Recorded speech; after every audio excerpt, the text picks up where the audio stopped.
Você terá tesouros no céu? Você que está aí me assistindo, nos assistindo, recebendo esse estudo, fica a pergunta: você terá tesouros no céu? Nossos versículos iniciais, são 2, se encontram no livro histórico de Mateus, capítulo 6, versículos 19 e 20. Não ajunteis para vós tesouros na terra, onde a traça e a ferrugem os consomem, e onde os ladrões minam e roubam. 20. Mas ajuntai para vós tesouros no céu. Olha aí, abençoados. Onde nem a traça nem a ferrugem os consomem, e onde os ladrões não minam nem roubam. Glória a Deus por isso. Que palavra maravilhosa, né? Igreja preciosa do Senhor, povo santo e amado, escolhidos por Deus desde antes da fundação do mundo, abençoados com toda a sorte de bênçãos, selados com o Santo Espírito da promessa. Meus amados irmãos, aqui nesse texto histórico, nós vemos Jesus, de Nazaré, Jesus nos dias de sua carne, obviamente. Claro que ele estava falando aos judeus ali, tem todo esse contexto, mas nós sabemos que os ensinamentos de Jesus de Nazaré, muitos foram para os judeus somente, tinham um cunho mais para aquele período, e para aquele povo em específico, tinha muito a ver com a condição deles ali, que estavam debaixo da lei. Então a gente tem que saber separar as coisas, claro, nós ensinamos muito isso aqui, mas sabemos também que muitas coisas que Jesus de Nazaré ensinou, apesar de ele ter sido ministro da circuncisão, ou seja, para os judeus, aquela coisa toda, que a gente nós em graça já sabemos, apesar disso, há muitas coisas que Jesus ensinou que nós podemos reter, obviamente. A palavra diz: examinai todas as coisas e retém o que é bom. Obviamente, todas as coisas incluem os ensinos de Jesus de Nazaré. E nessa passagem de Jesus aqui, falando aos judeus, nós encontramos uma revelação muito interessante. Que revelação é essa? Que haverá tesouros no céu. Olha só que coisa tremenda. Nós temos a possibilidade, nós filhos de Deus, eleitos desde antes da fundação do mundo, temos a possibilidade de, além, claro, de vivermos a vida eterna que já nos pertence, já somos salvos, sempre salvos, já nascemos, nós que nascemos depois de toda a obra consumada, falaremos um pouquinho mais sobre isso daqui a pouco, nós que nascemos com um período já da graça estabelecida, como nós costumamos dizer aqui, já nascemos salvos, já nascemos com a vida eterna, então sabemos que viveremos para sempre. Só que além disso, dessa maravilha, o Senhor ainda nos permite angariarmos tesouros no céu.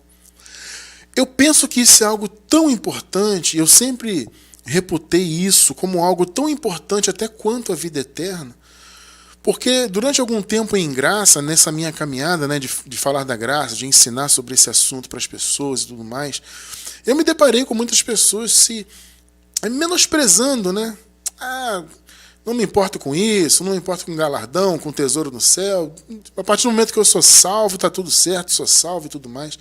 Eu já vi muito isso, tá?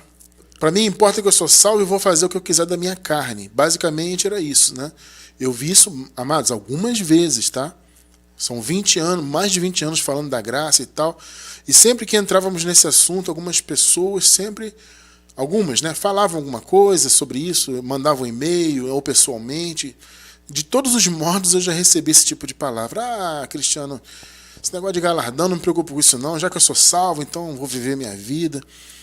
Enfim, isso acontece. Eu, particularmente, isso é uma visão pessoal minha, tá? Eu não vejo com bons olhos este tipo de pensamento, tá? Eu penso que isso é minha opinião, tá? Posso até estar errado, mas eu acredito que não, tá? Na minha visão, um filho de Deus não pensaria isso, um genuíno filho de Deus. Filho verdadeiro, salvo sempre salvo, que tem o Espírito Santo, certamente um filho de Deus jamais desprezaria a oportunidade de, além de ser salvo, sempre salvo, de também angariar tesouros no céu. Por quê? Porque isso é um chamado. Entende? E os filhos verdadeiros exercem aquilo que Deus coloca em nosso caminho para que seja feito, Então, existem chamados para os filhos de Deus, e uma vez que nós somos filhos, nós vamos exercer. Então, Principalmente para nós, aliás, que estamos em graça, mais ainda. Né? Porque no sistema religioso existe muita distorção, né, do evangelho. Como nós vimos até no estudo passado nosso, domingo passado, né? Existe muita perversão do evangelho. Não existe evangelho no meio do sistema. Mas para nós que estamos em graça, isso é muito claro. Sabe, o Senhor preparou para nós as boas obras. Tá? Existem dois tipos de obras nesse mundo, nessa vida. As boas obras e as obras más. Nós sabemos que as boas obras pertencem aos filhos de Deus. Porque a palavra diz que o Senhor pré-ordenou essas obras, Ele preparou de antemão as boas obras para que nós, filhos dele, andássemos nelas. O apóstolo Paulo deixou isso muito claro na carta aos Efésios, no capítulo 2, se vocês lerem os versículos 8, 9, principalmente o versículo 10, vocês veem Paulo falando dessa questão das obras, né? Ele disse, gente, as obras não são a causa da salvação, não é pelas obras que somos salvos. Nós fomos salvos para as obras. Ou seja, o que Paulo quis dizer? Que as boas obras, elas são consequência da nossa posição de filhos de Deus, entende? Então, uma vez que você é filho, filha de Deus, obviamente você tem um chamado às boas obras. E, consequentemente, essas boas obras vão redundar em tesouros no céu. Olha como Deus é maravilhoso. Olha como Deus é justo, tremendo, que além de nos dar a vida eterna, ainda preparou boas obras para que nós andássemos nelas e angariássemos esses tesouros no céu. Tremendo isso, né? E nada melhor, amados, do que começar um ano, né? Nós estamos começando hoje, para quem está ao vivo, obviamente, né? Estamos iniciando o ano de 2022. E claro que essa questão de ano é mais simbólica, né? Essa coisa de mais um ciclo que se inicia. Mas, apesar de ser simbólico, eu acho importante a gente aproveitar esse simbolismo, né? E nada mais importante, então, do que começar um ano falando disso, de plantar coisas boas. Entende? De você ter esse raciocínio de andar nas obras que Deus preparou para você. Sabe? De você priorizar o reino e colocar, sabe, o reino à frente de tudo. É evidente que você tem objetivos na sua vida pessoal, né, que você tem projetos. É saudável, tá? Abençoado irmão, abençoada irmã. É muito saudável ter projetos, ainda que a palavra final venha de Deus. É muito bom que você tenha projetos, que você procure pensar coisas que você quer fazer, quer realizar, claro, sempre na direção de Deus e tudo mais. Só que o reino de Deus tem que estar em primeiro lugar. O nosso chamado para nós que estamos em graça tem que estar em primeiro lugar. E um dos principais chamados dos filhos de Deus é justamente andar nas boas obras. Ora, se o Senhor pré-ordenou para nós as boas obras, temos que andar nelas. Consequentemente, vamos angariar galardões, que são os tesouros no céu. Então Jesus deixou muito claro aqui, não ajuntem tesouros na terra, não se preocupem com bens materiais. Veja, amado, não é errado também, Cristiano, não é errado eu querer ter uma vida melhor, ter uma condição financeira boa, lutar por isso. Gente, claro que não, o ponto não é esse. A questão é o apego excessivo a coisas materiais, de modo que você deixe de lado as coisas de Deus. Então as pessoas ficam muito preocupadas com o ajuntamento de riquezas nessa terra, sendo que essa vida aqui material é passageira. Entende? Então as pessoas juntam, ficam até gananciosas, matam, roubam, fazem coisas terríveis por causa de bens materiais. E a pessoa volta para o pó, né, que a carne volta para o pó, e fica tudo por aí. Esse apego a bens materiais, isso não tem nada a ver com Deus, amado. Mais uma vez, não é errado. Você quer, quero ter uma condição boa, vou lutar para alcançar um sonho, para ter... Tudo bem, glória a Deus. Mas você não tem que estar apegado nisso. Porque o nosso chamado é ajuntarmos tesouros no céu, na eternidade. E a palavra de Deus nos dá o caminho para isso. O primeiro ponto que nós vimos é você andar nessas boas obras. Esse é o entendimento que você tem que ter. Entende? E você deve então fazer a obra de Deus, claro, com o coração amoroso, porque veja, a obra do Senhor, e quando eu falo de obra, amado, eu não estou falando de religião, tá? Não estou falando de frequentar templos, de pertencer a denominações, a cumprir ordenanças, cerimonialismo. Eu não estou falando disso, eu estou falando da verdadeira obra de Deus. Olha, eu vou deixar na descrição do vídeo, quem está pela gravação, eu vou deixar um estudo sobre a verdadeira obra de Deus. Tá? Eu não sei se o tema é exatamente esse, mas o ponto do estudo é esse. A obra de Deus. O que é a obra de Deus de verdade? Eu vou deixar um estudo sobre isso aí para você entender bem isso aí.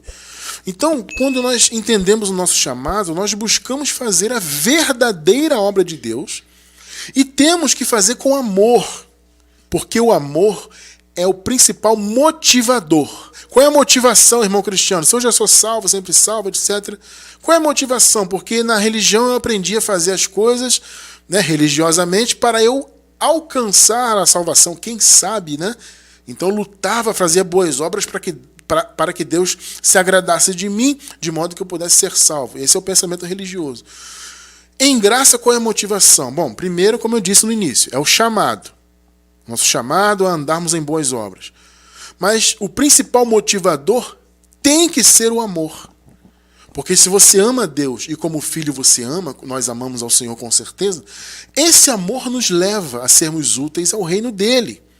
Observe, 1 Coríntios 16, 14.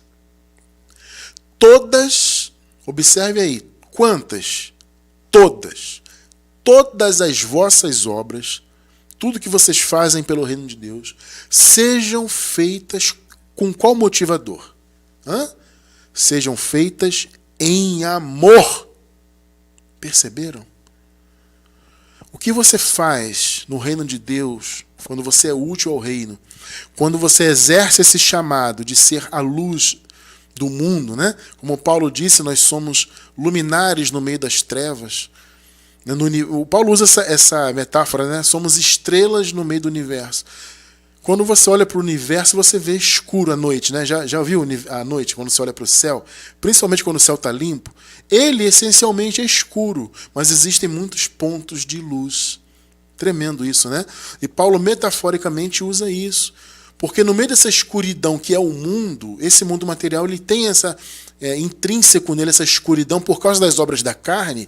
Nós, como filhos de Deus, somos esses luminares, essas estrelas.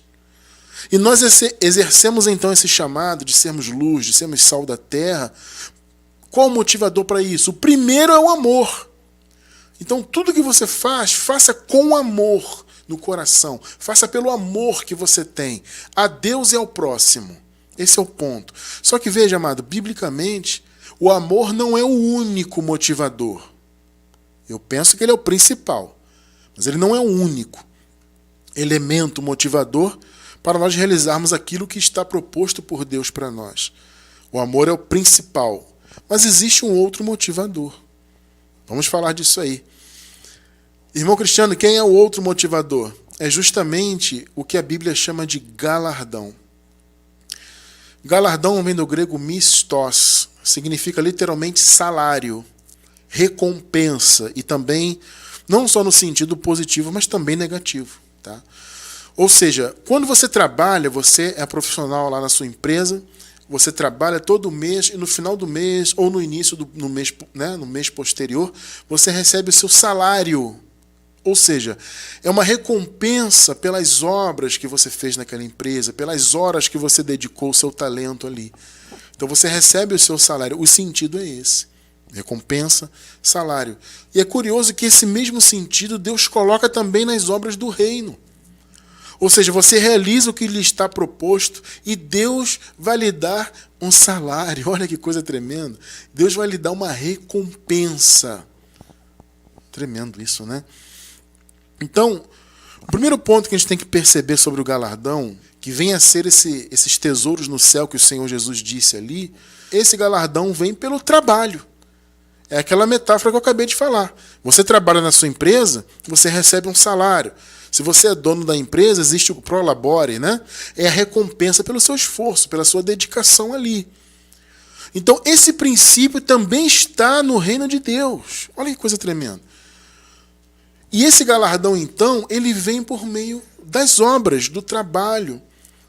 Então, amado, olha só, pensa bem, nada melhor do que você começar um ciclo anual, mais um ano novo que o Senhor nos permite iniciar, e você aproveitar esse símbolo para pensar na importância de plantar boas sementes, de plantar um bom trabalho, para que você venha colher. Veja, Deus é tão maravilhoso que Ele permite que colhamos coisas nessa vida e também na eternidade. principalmente na eternidade. Mas nessa vida também nós conseguimos escolher coisas boas daquilo que nós fazemos. Então o galardão ele é pleno, ele é nessa vida e ele é principalmente na eternidade. Mas, amado, assim como na sua empresa que você trabalha, você tem que trabalhar para receber. Entende? Não existe você receber sem trabalhar. Você está lá fichado na empresa, você não trabalha, você vai ser mandado embora, não vai receber nada. Percebe? Então o princípio também é esse no reino de Deus. Diferentemente da salvação. Já vamos falar disso. Tá? Você que está novo na graça, de repente pode se confundir. Ô, irmão Cristiano, mas eu tenho que fazer trabalho então para ganhar salvação? Não, amado. Salvação eterna é uma coisa, galardão é outra. Já vamos entrar nesse detalhe, tá? Antes vamos ver biblicamente que é necessário o trabalho para que haja recompensa. Por mais óbvio que isso pareça, é importante a gente verificar isso biblicamente. Vamos começar na primeira carta aos Coríntios aqui. Vamos ler o versículo 8. Depois eu vou ler o 12 até o 15. 8. Ora, uma só coisa é o que planta e o que rega. Em outras palavras, aquele que planta e aquele que rega na obra de Deus, eles estão no mesmo patamar. É isso que Paulo está falando aqui, tá? E cada um receberá o seu galardão segundo o seu trabalho. Percebe? Uns têm um chamado de plantar, outros de regar, metaforicamente, né? Quem planta, quem rega está no mesmo patamar. Agora, cada um vai receber o galardão. Então, o que vai diferenciar, o que Paulo está dizendo aqui em outras palavras, é o seguinte: o que vai diferenciar é o galardão. Entende? Não só o tipo de trabalho que você exerce, mas a intensidade desse trabalho, entende? A quantidade desse trabalho é segundo o trabalho. Você acabou de ler. Cada um receberá o seu salário, no grego mistos, segundo o seu trabalho, de acordo com o que você trabalha. Agora os versículos do 12 ao 15. Se alguém sobre este fundamento levanta um edifício de ouro, prata, pedras preciosas, madeira, feno, palha, 13. A obra de cada um se manifestará, pois aquele dia a demonstrará. Porque aqui esse dia aqui é o juízo que já passou, tá? Eu já vou falar disso. Aguenta aí que eu vou falar disso. Eles aqui nesse período em que a carta fora escrita, claro, eles estavam antes do juízo. O juízo foi no ano 70, na parousia de Jesus. Já vou falar disso. Eles estavam aqui antes desse período, tá? Então eles falam aqui, aquele dia o juízo a demonstrará, porque será revelado no fogo. Já estudamos algumas vezes aqui, né? Vou relembrar esse conceito. Fogo na Bíblia geralmente simboliza o juízo, em especial o juízo divino. E o fogo, ou seja, o juízo, provará qual seja a obra de cada um. 14. Se permanecer a obra que alguém sobre ele edificou, esse ele aqui é Jesus, né? Porque no contexto aqui Jesus é o fundamento, Jesus é a base, né? E sobre, então, Jesus nós edificamos, né, a obra, né? Paulo diz, então, se permanecer a obra que alguém sobre ele edificou, esse receberá galardão. Olha aí, tremendo, né? 15 agora. Se a obra de alguém se queimar, sofrerá ele prejuízo. Mas, olha só, o tal será salvo. Será? Amado, eles estavam antes da salvação. Tá? Eles estavam antes da consumação da salvação. Eles ainda estavam num período de esperança. Daqui a pouco eu vou falar disso. Tá? Mas o tal será salvo, todavia, como que pelo fogo. Ou seja, ele vai passar pelo juízo, as obras vão ficar, porque foram queimadas, mas uma vez que é filho de Deus, claro, é salvo, sempre salvo. Tá? Então veja bem, amados, por que Paulo fala, primeira coisa, por que ele fala será? Porque eles estavam antes da consumação da salvação. Sabemos que a salvação teve 3 atos. O nascimento de Jesus, a sua morte e ressurreição, que nós reputamos como sendo uma obra só, né, porque estão intimamente ligados, né, a morte e a ressurreição de Jesus, e a sua vinda. Em nosso ministério nós defendemos que a vinda de Jesus já se consumou. Para nós isto é muito claro biblicamente e também na história da humanidade. Existem não só comprovações bíblicas, como históricas. Irmão Cristiano, olha, eu estou novo na graça, estou caminhando agora. Confesso para o irmão que eu não sei do que você está falando.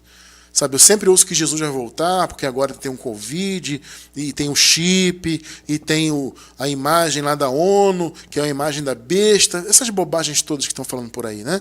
Então isso é o sinal do fim dos tempos, Jesus vai voltar. Olha, amado, veja bem, você pode acreditar no que você quiser, você é livre para acreditar no que quiser.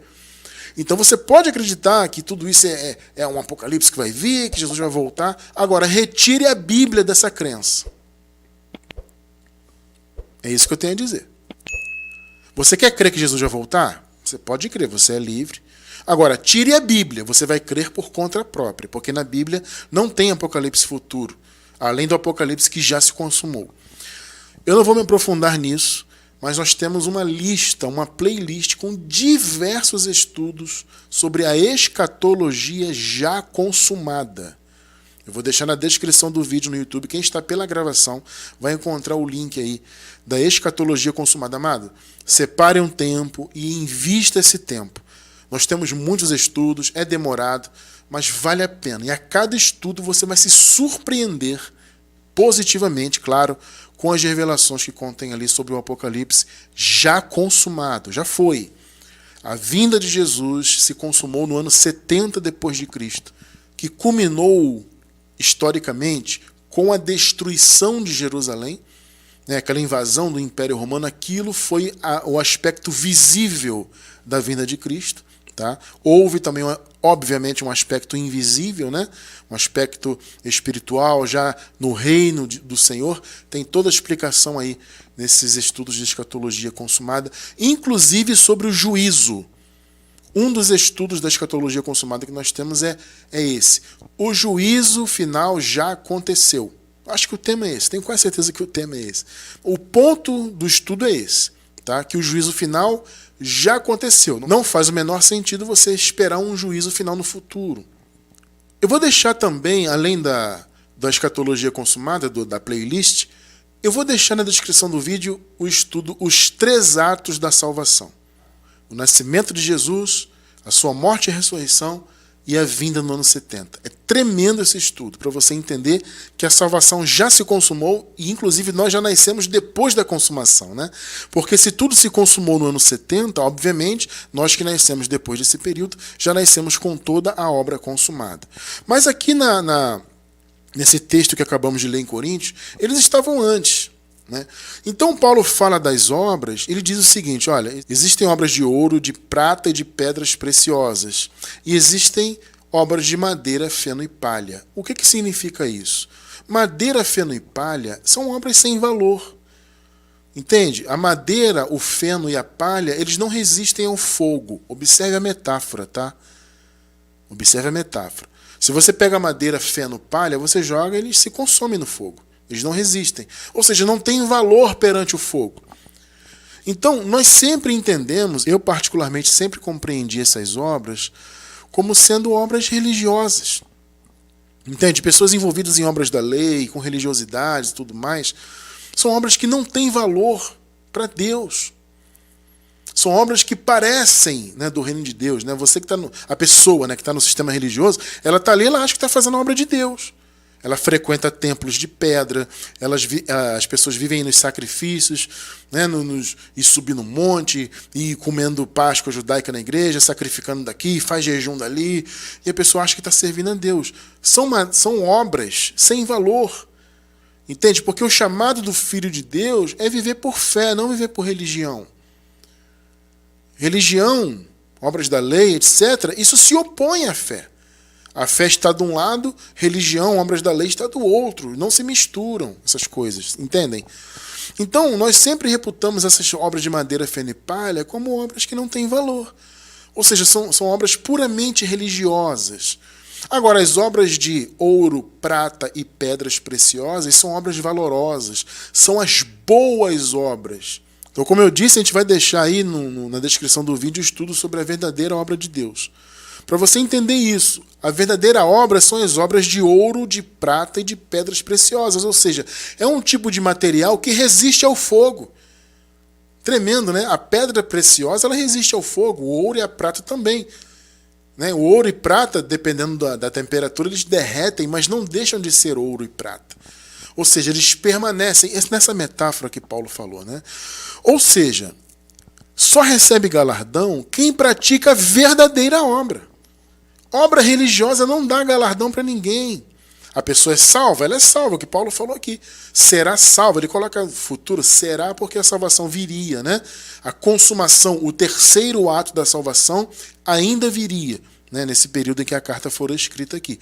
Então Paulo disse, olha, mesmo que ele não tenha galardão, ou seja, a obra dele não tem valor, é uma obra puramente religiosa, isso não tem valor. Então é madeira, feno e palha, vai se queimar. Mas é salvo, o salvo porque ele é filho de Deus.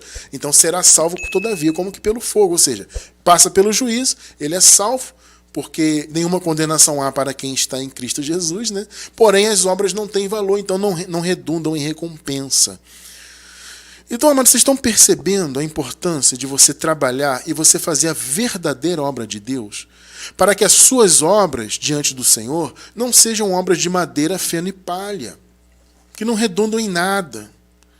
A sua obra, o seu chamado é exercer aquilo que Deus determinou para você exercer. As boas obras, a verdadeira obra do Senhor para o reino dele. Isso redunda em galardão. Mas veja, tem que ter trabalho. Não caia, amado, nessa visão, nesse engodo de que estou em graça, então não tenho mais que me envolver com nada, não tenho que participar de nada, não tenho que ser útil ao reino de Deus, porque agora estou em graça, já estou salvo, vou deixar minha carne à vontade. Gente, sinto muito. Na minha visão, isso não é pensamento de filho de Deus. O filho de Deus, a filha de Deus, os verdadeiros eleitos jamais pensariam assim. Agora eu vou fazer o que minha carne quer, que eu não estou nem aí, que já sou salvo, que não quero saber de galardão. Isso não existe, amado. O galardão é uma promessa de Deus. É a recompensa pelo trabalho que Deus preparou para nós. Como que você vai dizer não? Como que você não quer ter tesouros no céu? Ainda mais nós que estamos em graça, que temos total sabedoria e conhecimento disso, da verdadeira obra. É uma pena, muitos dos nossos irmãos vão para o paraíso porque são filhos de Deus, mas vão sem galardão porque a obra deles é de madeira, feno e palha. Né? Tem pessoas que têm uma vida dedicada, amados, totalmente à religião. Isso não tem galardão nenhum. Só as boas obras que Deus preparou para nós é que nos dão galardão. E é importante você entender, tem que ter trabalho, tem que ser útil. Então, amado, inicie esse ano de 2022, aproveite esse simbolismo de um ciclo novo que se inicia, etc. Caso você não tenha se proposto até então a ser alguém realmente útil ao reino de Deus, aproveite a revelação de hoje, amado, essa palavra de hoje, e coloque em prática na sua vida a verdadeira obra. Aprenda sobre isso, assista ao estudo que vai estar na descrição aí sobre a verdadeira obra de Deus, para você se dedicar a essa verdadeira obra. Não é, repito, não é ser religioso, não é participar de grupinhos, não é isso. Vou frequentar um templo, vou fazer uma carteirinha de membro, vou me batizar, entre aspas, nas águas, e vou seguir a classe dos catecúmenos, e vou tomar Santa Ceia, e vou fazer jejum, e vou fazer a campanha, e vou não sei o quê. Não é isso, Deus nos chamou para isso. Ele te chamou para as verdadeiras obras. Essas obras redundam, então, em salário. A palavra trabalho, nós vimos Paulo falar agora há pouco, né? Ela vem do grego kopos. Olha só, interessante, essa palavra no grego, ela pode literalmente, tá, ser traduzida por receber uma surra. Olha que coisa tremenda, né? Que isso, irmão Cristiano? Literalmente é isso. Essa palavra no grego é receber uma surra, apanhar. Só que figurativamente significa o quê? Uma fadiga muito profunda. Um trabalho muito intenso. Entende? Porque as palavras elas têm o significado literal, né? Mas elas têm também o sentido figurado. Então, figurativamente, essa palavra no grego, kopos, traduzida por trabalho, significa uma fadiga muito profunda, um trabalho intenso. Ou seja, o trabalho no reino de Deus é intenso. A dedicação é intensa. Mais uma vez eu vou dizer, não é ser religioso, mas é ter uma dedicação intensa ao chamado que Deus tem para as nossas vidas. Então, meus amados, é importante termos em mente isso. E é muito importante, especialmente para você que está começando na graça agora, você entender que galardão e salvação são coisas distintas, diferentes. Também no meio do sistema religioso existe essa mistura, né? Como se galardão fosse o mesmo que salvação, ou a salvação fosse o galardão. Mas nós acabamos de ver lá em 1 Coríntios que são coisas diferentes. O que Paulo disse? Olha, aquele que tem obra de madeira, feno e palha, essas obras vão se queimar e ele sofrerá prejuízo. Todavia será salvo. Vocês perceberam? Ou seja, mesmo sem o galardão, mesmo a obra sendo de madeira, feno e palha e se queimando, se perdendo porque não tem valor, ainda assim é salvo. Ou seja, a salvação está de um lado e o galardão do outro. Salvação, abençoados, foi pela graça. Cristiano, por que você está dizendo foi? Por que está usando esse tempo verbal no passado? Porque a salvação já está consumada. Nesse estudo aí que deixaremos na descrição do vídeo, os 3 atos da salvação, nós explicamos isto muito bem. A salvação já foi consumada. Então o Filho de Deus, aquele que foi eleito por Deus, predestinado pelo Senhor para ser seu filho, antes da fundação do mundo, essas pessoas, quando nascem, que foi inclusive o nosso caso, graças a Deus, né? Quando nascem fisicamente nesse tempo que estamos vivendo, depois do ano 70, já nascem salvos, sempre salvos. Não há ninguém sendo salvo, entende, abençoado irmão, abençoada irmã? Não há ninguém mais sendo salvo do ponto de vista da eternidade. Entende? As pessoas são salvas do ponto de vista da mente, do entendimento. Então, o Filho de Deus, que foi eleito antes da criação do mundo, ele nasce já salvo do ponto de vista da eternidade.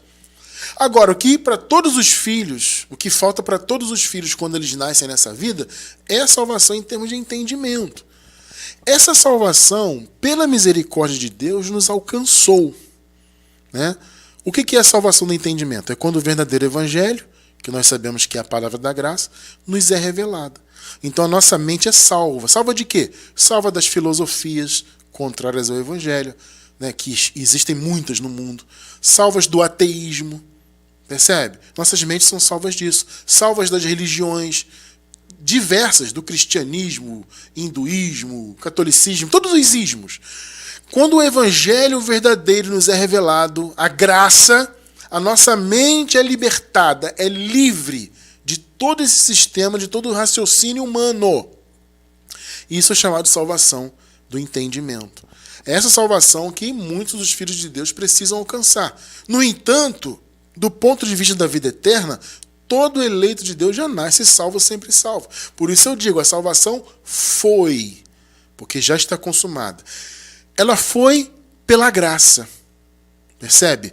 Ou seja, nada, absolutamente nada foi exigido para nós, filhos de Deus. Tá? Nada foi exigido para que essa salvação nos fosse dada. A vida eterna, como o apóstolo Paulo disse, escrevendo aos Romanos, é um dom gratuito de Deus. Gratuito. Então, se você que é filho de Deus, se eu, nós todos, temos a vida eterna, é porque ela é um dom gratuito. Ela foi gratuita para nós, porém não foi para Jesus, né? Jesus é que pagou o preço por essa vida eterna e nos deu então gratuitamente esse dom. Mas entenda, essa salvação eterna não tem a ver com obras. Não são as obras que nos dão a salvação. As obras refletem a salvação. Ou seja, você é salvo, você é filho, você foi escolhido por Deus desde antes da fundação do mundo, então você pratica as boas obras que Deus preparou para você. Observe, 2 Timóteo 1,9. Que nos salvou e chamou com uma santa vocação. Percebeu? A vocação é um reflexo da salvação. O Senhor nos salvou, consequentemente Ele nos chamou e nos deu uma santa vocação. Não segundo as nossas obras. Percebeu que obras não tem nada a ver com salvação? Com ser filho de Deus ou não? Não tem a ver. A obra só reflete quem nós somos. Mas segundo o seu próprio propósito e a graça, que nos foi dada em Cristo Jesus, quando? Antes dos tempos eternos. Antes de existir tempo, antes de haver criação, o Senhor já havia preparado tudo para nós. A salvação foi pré-ordenada. Ele nos salvou e nos deu essa salvação de graça. E nos deu como consequência uma santa vocação. Tudo isso o Senhor preparou de antemão, antes dos tempos dos séculos. Que coisa tremenda, meu irmão. Entenda isso. Você é salvo, sempre salvo. Ponto. Por quê? Porque você faz obras, porque você é muito religioso, porque não. Porque você é filho de Deus, é simples assim. O Senhor te escolheu antes de criar todas as coisas. Não havia criação, não havia nada em termos materiais. Não havia criação como nós a conhecemos. Mas o Senhor já havia preordenado a sua vida. Já havia te escolhido como filho dele. Percebe? E quando você nasceu nesse mundo, você já nasceu na condição de filho. Hoje você crê, hoje você confessa o Senhor Jesus como seu Senhor, como seu Deus eterno. Por quê? Porque Ele te predestinou para isso. Essa é a revelação do Evangelho. Qualquer coisa fora disso, amado, é papo furado. Tá? Então você é salvo, já nasceu salvo, pela graça. Agora, o galardão é pelas obras. Então, diferencie isso na tua vida. Para você ter tesouros no céu, esse é um chamado para todos os filhos. Para você ter tesouros no céu, você tem que ter trabalho. Por isso que Jesus falou, não ajuntem tesouros na terra, não se preocupem com coisas materiais. Ajuntem tesouros no céu. E o caminho para você conseguir isso, obviamente, é trabalhando pelo reino de Deus na verdadeira obra do Senhor. Não é sendo religioso, mas sendo alguém útil para o reino de Deus. Tremendo isso, né? Então, abençoados, vamos caminhar, vamos lá, vamos entender um pouco mais sobre esse assunto. Uma coisa importante que nós temos que também ter em mente, que muitos, olha só, muitos hoje acreditam que nós ainda vamos comparecer perante um tribunal de Deus para sabermos se seremos condenados à perdição ou à salvação. As pessoas têm isso na mente. Olha, o tribunal de Jesus virá e nós vamos comparecer perante esse tribunal para sabermos se seremos salvos. Amado, veja bem, à luz do Evangelho isso não faz o menor sentido. Ah, Cristiano, quer dizer que nós não vamos estar diante do tribunal do Senhor? Não, já passou o tribunal. Percebe? Vamos lá. Por que nós não vamos estar diante do tribunal de Cristo para sabermos se ainda seremos salvos? Porque, como eu acabei de falar, o Senhor já nos salvou. A salvação já foi consumada. Tá? O que foi a salvação? É a salvação da morte eterna. Para nós, a única morte que existe é a morte da carne, porque o pó volta para o pó. Só que esse pó volta para o pó, mas nós seguimos vivos. Vocês percebem? Esse é o ponto. Não existe mais morte eterna. A morte da alma acabou para os filhos de Deus.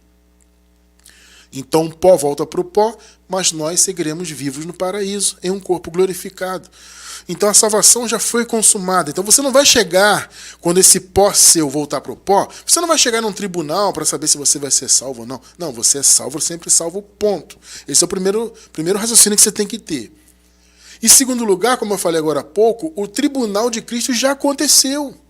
E, veja bem, o tribunal de Cristo não foi para condenar ou não os filhos de Deus. Pelo contrário, o tribunal de Cristo foi justamente para confirmar a salvação dos filhos de Deus. Porque antes mesmo do tribunal, que foi no ano 70, na vinda de Cristo, antes do tribunal do Senhor, já havia uma sentença de inocência para os filhos de Deus. Romanos 8, versículo 1, olha só. Portanto, agora, nenhuma condenação há. Note que quando Paulo escreveu isso aqui, eles estavam antes do juízo, antes do tribunal. Então, antes do juízo vir, e ele veio no ano 70, já havia essa sentença de inocência. Olha, para os filhos de Deus que estão em Cristo, o que significa estar em Cristo? É estar na nova aliança. Resumidamente, estar em Cristo é estar depois da cruz, é estar na nova aliança. Então Paulo disse, olha, quem está em Cristo, nós que estamos agora depois da cruz, nenhuma condenação há para os que estão em Cristo Jesus, portanto. Então, amados, veja, nós já nascemos na nova aliança estabelecida plenamente. Entende? Então, não havia já condenação para aqueles irmãos que estavam antes do ano 70 e muito menos para nós. Então, antes do juízo que veio no ano 70, já havia essa sentença de inocência. Os filhos de Deus são inocentes, ou foram feitos inocentes. Né? Eles foram perdoados totalmente, então não há condenação. Então, o tribunal de Jesus, para os filhos do Senhor, não foi para condená-los ou não condená-los. Nenhum filho de Deus seria condenado, vocês percebem? A condenação foi para os filhos da perdição.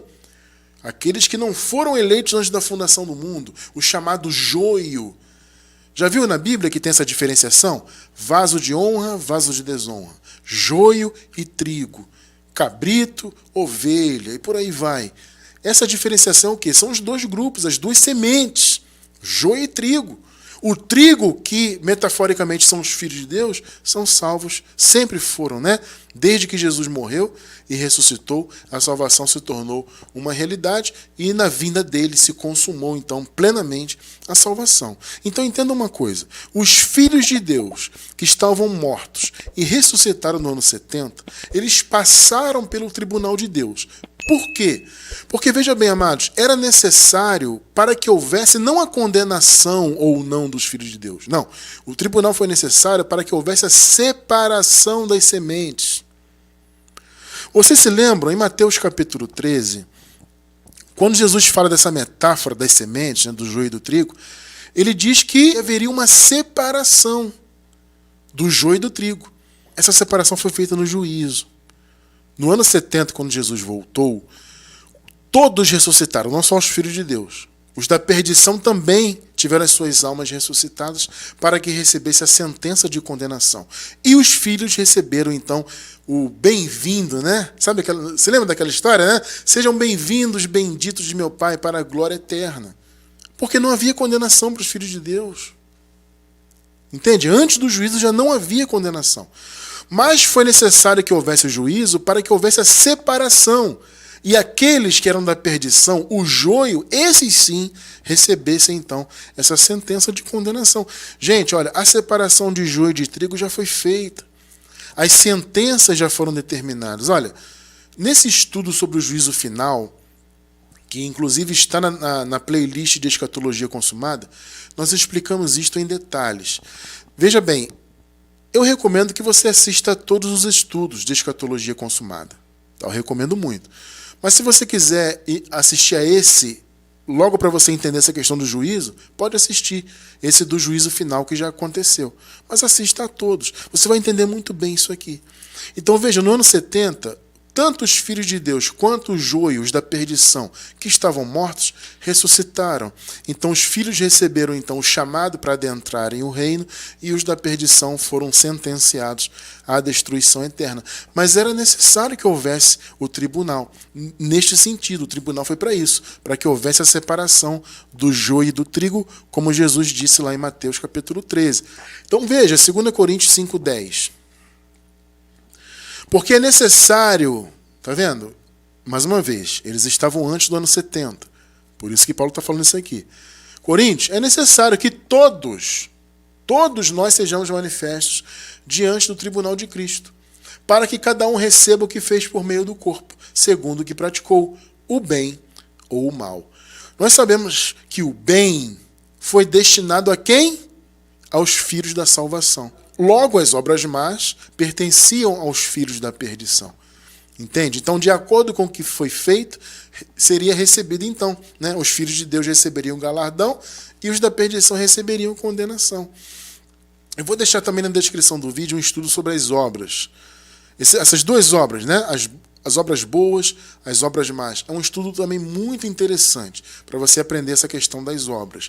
Então, as boas obras, claro, foram destinadas aos filhos da salvação, logo as obras más pertenciam aos da perdição. Então, cada um recebeu de acordo. Então, foi necessário haver o tribunal para que houvesse a separação do joio e do trigo. Mas essa separação já aconteceu. Aí você pergunta assim, irmão Cristiano, tudo bem.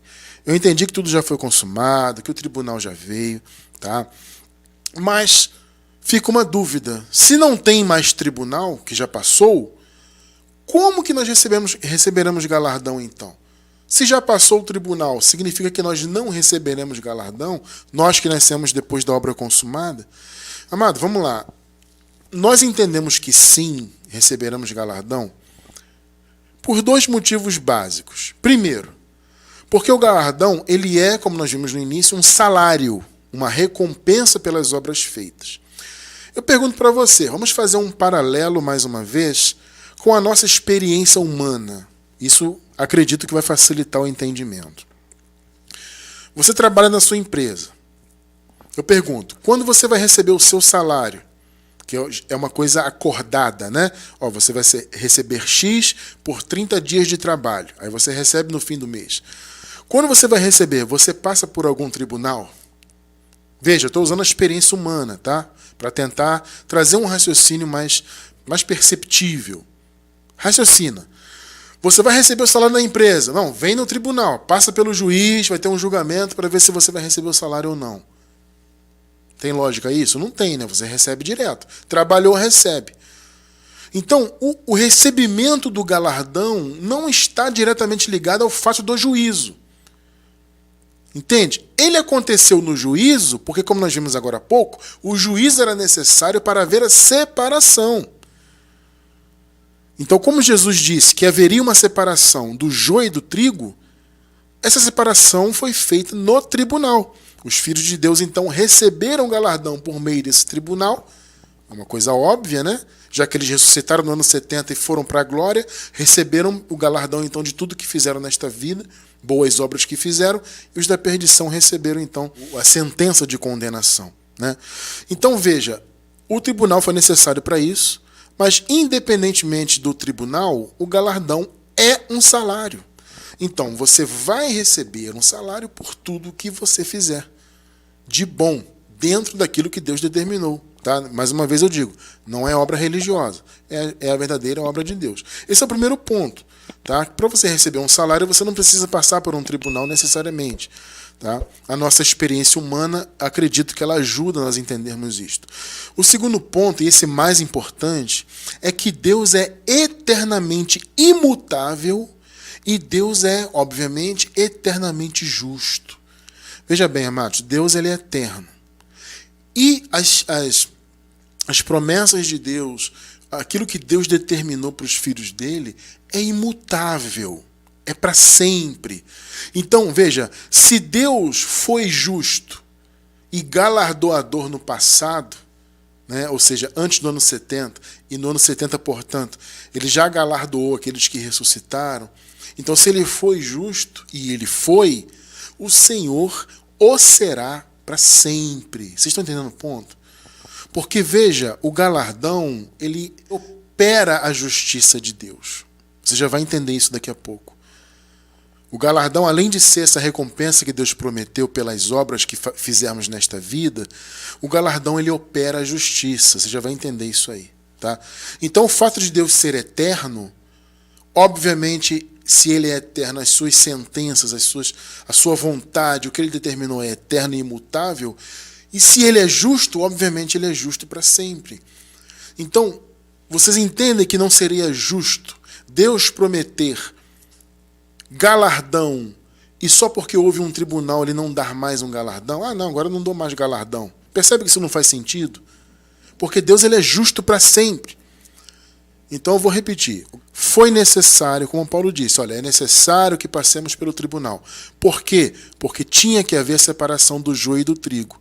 Até a vinda de Jesus no ano 70, não havia essa separação. O joio e o trigo, os que estavam mortos, né, com as suas almas mortas lá no Hades, eles estavam em pé de igualdade. Todos estavam em condição de morte. Vocês estão entendendo o ponto? Então tinha que haver essa separação. Uns para a vida eterna, outros para a segunda morte, destruição eterna. Então o tribunal foi necessário. Só que o galardão ele vem independentemente disso, ele vem pelas obras. Só que nós, diferentemente daqueles que ressuscitaram em 70, nós não passaremos por tribunal algum. Receberemos a nossa recompensa. Tá? Então, uma vez que Deus ele é eterno e ele é eternamente justo, com certeza a justiça dele e as recompensas que ele prometeu são eternas. Hebreus 11:6, vejam só. Olha só uma das características de Deus. Ora, sem fé é impossível agradar-lhe a Deus, né? Porque é necessário que aquele que se aproxima de Deus creia que ele existe, claro, e que é galardoador dos que o buscam, ou seja, dos filhos dele, né? Porque só busca a Deus quem é filho de Deus, quem tem essa capacidade que ele mesmo dá. Porque nenhum homem tem a capacidade por si só de buscar a Deus. Então aqui é um apontamento aos filhos, tá? Ou seja, ele é galardoador. Amado, essa é uma característica de Deus. Se Deus é eterno, ele continua sendo galardoador e para sempre o será. Entende? As coisas que Deus prometeu para os filhos dele são eternas, é imutável. Hebreus ainda. Vamos voltar alguns capítulos. Vamos ler o 6. versículos 16 ao 18, Nova Versão Internacional. Olha só, os homens juram por alguém superior a si mesmos, e o juramento confirma o que foi dito, pondo fim a toda discussão. Nessa época aqui era assim, amado. A pessoa jurava, aquilo era respeitado de maneira plena. Ó, aquele homem jurou, então, fim da discussão, ele jurou. Era assim que a coisa funcionava, né?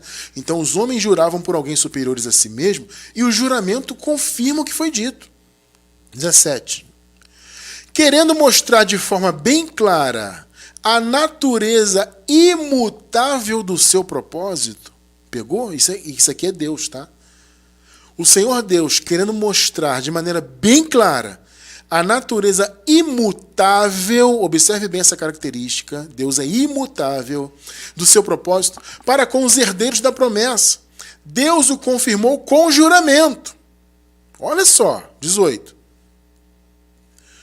Para que, por meio de duas coisas imutáveis, que duas coisas são essas, irmão cristiano? A promessa e o juramento.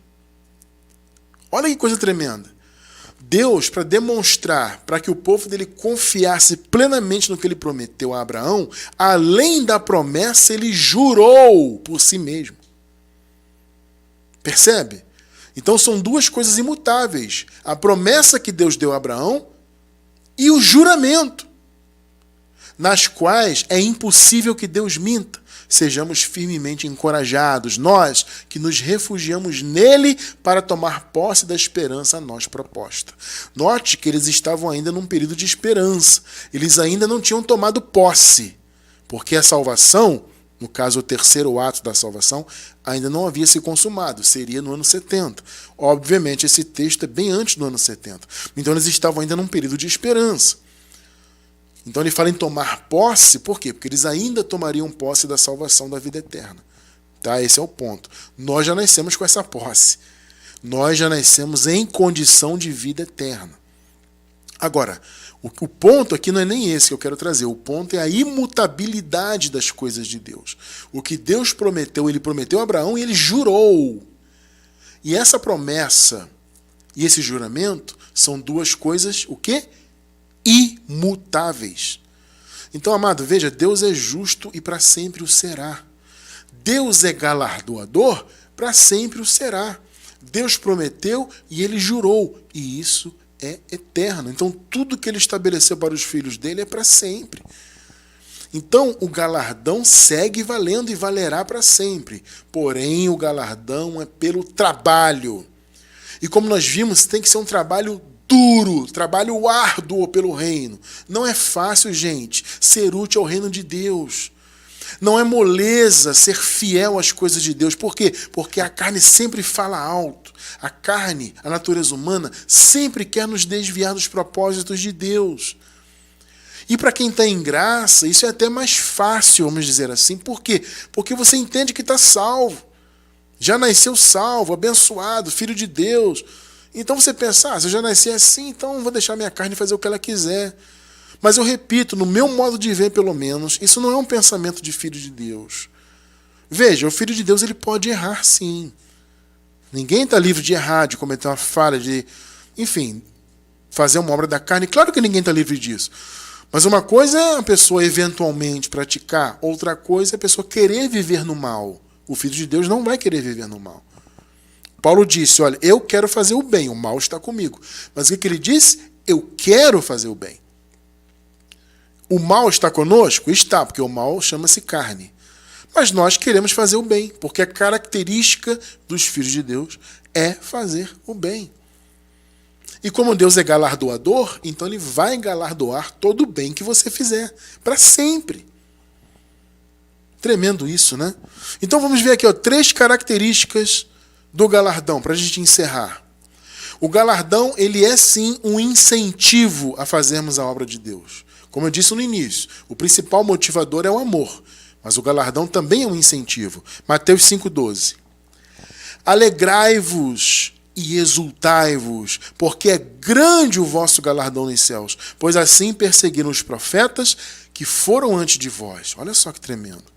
Segunda característica, ou seja, além de ser um motivador, o galardão, ele recompensará, olha só, a ajuda, qualquer ajuda que os obreiros no reino de Deus receberem. Olha que coisa tremenda. Cada ajuda que você dá, meu irmão, para que a palavra corra, cada apoio que você dá para alguém que faz a obra de Deus, quando você ombreia alguém, você vai receber galardão por isso. Olha que tremendo. Mateus 10, 40 a 42. Quem vos recebe, a mim me recebe. E quem me recebe a mim, recebe aquele que me enviou. Aqui Jesus está falando da hospitalidade, né? Então eles iam levar a palavra lá para os judeus, etc. E eles habitavam na casa das pessoas. As pessoas recebiam e davam hospitalidade para aqueles que faziam obra de Deus, tá? 41. Quem recebe um profeta na qualidade de profeta, olha só, receberá o galardão de profeta. Olha que coisa linda, meu irmão. Só o fato da pessoa receber alguém, ela dar uma hospitalidade para alguém que estava ali caminhando, fazendo a obra do Senhor, a pessoa receberia o mesmo galardão. Olha que coisa linda. Só pelo fato de ter recebido, de ter facilitado a vida, no caso aqui do profeta, que Jesus fala, né? E quem recebe um justo na qualidade de justo, receberá o galardão de justo. 42. E aquele que der, olha só, veja só, amado, aquele que der até mesmo um copo de água fresca a um destes pequeninos, na qualidade de discípulo, em verdade vos digo que de modo algum perderá o seu galardão. Olha só. Amado, um copo com água, percebeu? Quando você se envolve no reino de Deus e faz as obras de Deus, e você apoia também quem a faz, né? De repente você não faz diretamente, mas você apoia alguém que faz, você ombreia alguém que faz, você receberá galardão até de um copo com água que você oferece para alguém. Isso é tremendo, meu amado. Então, características do galardão. Ele é um dos incentivos, junto com o amor, né, a fazermos a obra do Senhor. A segunda característica do galardão é essa, né? Aquele que apoia também recebe galardão. E a terceira característica que eu quero falar hoje para encerrar é que o galardão, como eu disse agora há pouco, ele opera a justiça de Deus. Porque se todos os filhos são salvos, percebe? Seria injusto aqueles que fazem as obras de Deus verdadeira obra. Tá? Seria injusto não receberem nada. Porque se todos são salvos, porém uns trabalham e outros não, onde estaria a justiça de Deus nisso? Vocês estão entendendo? É como você está na empresa. Aí o teu amigo, que está lá, o teu colega de trabalho no caso, não trabalha, falta, né, direto, não faz o trabalho direito, ele vai receber a mesma coisa. Você trabalhou direito o mês inteiro, fez hora extra, ralou, trabalhou, suou, recebe a mesma coisa. Percebe que isso não é justo? Essa metáfora ajuda bastante a gente entender isso, né? Isso não é justo.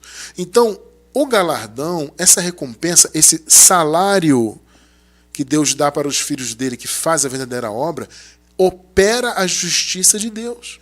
Deus tem que ser justo com aqueles que trabalham. Hebreus 6:10. Porque Deus não é injusto, percebeu aí? Para se esquecer da vossa obra e do amor que para com o seu nome mostrastes, porquanto servistes aos santos e ainda os servis. Percebeu? Deus não é injusto. O serviço que você oferece no reino de Deus, as boas obras que você faz, ele não é injusto para se esquecer disso. Por isso que nós entendemos que o galardão opera a justiça de Deus, nesse sentido, tá? No sentido de que quem trabalha tem que receber. Então, todos são salvos? Todos são salvos. Os filhos, no caso, né? Todos os filhos eleitos são salvos, mas vai receber galardão quem trabalha. E isso é uma questão de justiça. Esse é o ponto. Então Deus não é injusto, Ele é justo, e Ele é justo para sempre, e Ele é galardoador para sempre. E as promessas de Deus, como nós vimos, para os filhos dele, são imutáveis. Deus não muda. Então, amado, a boa obra que você faz hoje, você vai receber galardão de Deus. Pode ter certeza disso. Porque Deus te escolheu para isso, para ser filho dele e para fazer as boas obras para ele. Para isso que Deus te escolheu. Vocês estão percebendo o ponto? Para ser filho e para serem úteis ao reino dele. Ele nos escolheu para isso, nos capacitou para isso, nos predestinou para isso. E ele tem então um grande galardão para nós, que levamos esta palavra maravilhosa da graça adiante. Com certeza há um grande tesouro nos céus nos aguardando, pela obra que nós fazemos, obra verdadeira, as boas obras e a divulgação do verdadeiro evangelho do Senhor, que é o evangelho da graça de Deus.